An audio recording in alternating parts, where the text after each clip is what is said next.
코로나19 신규 확진자가 말 그대로 폭증하고 있습니다. 이대로 가다간 하루에 36만 명에 달하는 확진자가 나올 수도 있다는 전망이 나오고 있는데요. 오늘 첫 소식으로 전해드리겠습니다. 이도성 기자 나왔습니다. 이 기자, 코로나19 신규 확진자가 어제에 이어 오늘도 17만 명이 넘을 걸로 보여요. 네, 어젯밤 9시까지 하루 신규 확진자가 16만 1,300여 명으로 집계됐습니다. 전날 기존 최고치인 17만 1,452명을 넘어 18만 명대에 달할 수도 있다는 예측이 나오고 있습니다. 얼핏 듣기만 해도 상당히 많은 수치인데 다른 나라들과 비교해봐도 그렇습니다. 국제 통계 사이트 집계를 보면 전 세계에서 가장 많은 하루 확진자가 나오고 있다고 봐도 무방합니다. 인구 1억 명의 러시아가 13만 명대, 인구 2억 명의 브라질이 10만 명대입니다. 하루에 80만 명씩 확진자가 쏟아지던 미국도 지금은 6만 명대로 떨어졌습니다. 미국 인구는 3억 명이죠. 독일에서 신규 확진자 22만 명 기록이 집계되기는 했지만 우리나라는 현재 인구 대비 상당히 큰 확진자 비율을 보이고 있습니다. 하지만 우리 방역당국은 대륙별로 유행 시기가 달라서 확진자 수를 비교하기는 적절하지 않다고 밝혔습니다.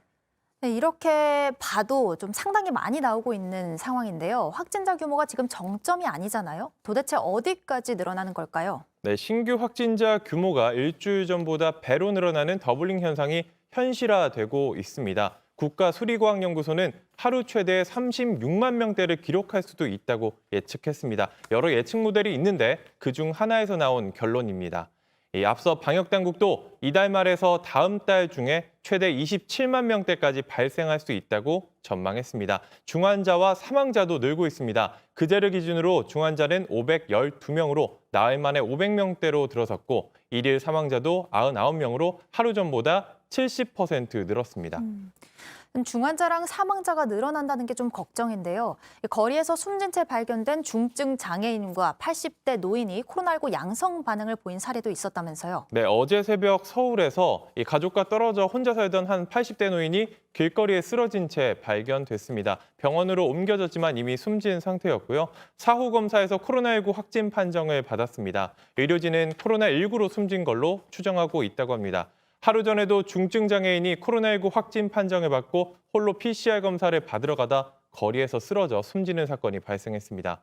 재택 치료 중 숨지는 사건도 연이어 발생하고 있는데요. 지난주 코로나19 확진 판정을 받고 격리 중이던 7개월 남자아이가 병원으로 옮겨지다 숨졌고 그리고 가족과 떨어져 재택 치료를 받던 50대 남성도 집에서 숨진 채 발견됐습니다.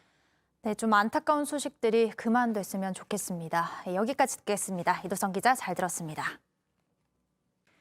식당과 카페를 이용할 때 QR코드를 찍는 게 이젠 일상이 됐지요. 대구에서 이런 방역 패스를 중단하라는 법원의 결정이 나왔습니다. 전국에서 처음인데 방역 패스를 둘러싼 실효성 논란이 더 거세질 걸로 보입니다. 보도에 유미애 기자입니다. 대구에서 앞으로 60세 미만은 식당이나 카페를 출입할 때 방역 패스를 제시하지 않아도 됩니다. 어제 대구지방법원은 대구 시민 300여 명이 대구시를 상대로 낸 방역 패스 집행정지 신청에서 원고의 신청을 일부 인용했습니다. 대상은 60세 미만, 기간은 앞으로 한 달간입니다. 향후 코로나 변수를 고려해 기간 제한을 둔 건데 방역 패스 본안 소송 결과가 언제 나올지 기약이 없는 상황이어서 사실상 폐지라는 의견이 나옵니다. 기존에 서울과 인천 등에서 청소년 방역 패스가 효력 정지된 사례는 있지만 성인이 포함된 건 이번이 처음입니다. 고위험군이 아닌 60세 미만에게 방역 패스를 적용해 식당, 카페 출입을 제한하는 것은 과도한 사익 침해라고 본 겁니다. 다만 유흥시설과 노래방, PC방 등의 업종에 대해서는 방역 패스가 그대로 적용됩니다. 보건복지부는 법원의 이번 결정에 대해 지자체 차원에서 항고 여부를 검토하고 있습니다. 법원의 방역 패스 중단 판단이 잇따라 나오면서 방역 패스 실효성 논란은 더욱 거세질 전망입니다. 지난달에는 서울의 마트, 백화점에 대한 방역 패스 효력을 정지하라는 결정이 나왔는데 이후 마트, 백화점 방역 패스는 전국적으로 해제됐습니다. 이런 가운데 정부가 코로나19를 풍토병처럼 관리하는 엔데믹의 초입 단계라고 평가하면서 방역 패스 등 각종 방역 조치 완화 가능성은 커지고 있습니다.